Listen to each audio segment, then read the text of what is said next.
সঙ্গে সঙ্গে প্রাইজ এগিয়ে আসেন মাত্র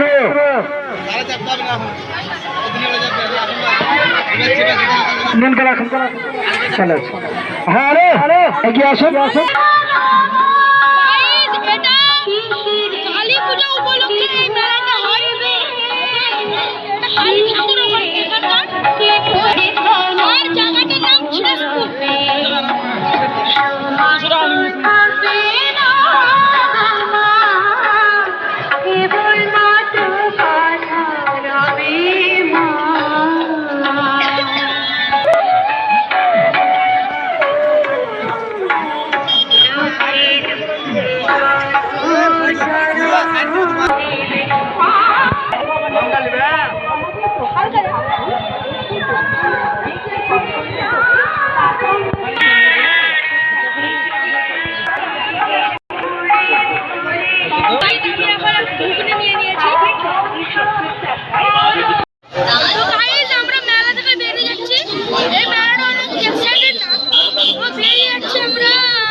তোমরা মনে করবা যে কেন আমি মাকড়সাটা পার করলাম না, তো কেন কি আমি ফার্স্ট একবার ট্রাই করেছিলাম, কেউ ভয় খাচ্ছিল না, তো সেই জন্য আমি ওটা ক্যান্সেল করে নর্মাল ব্লগ বানাতে গেলাম।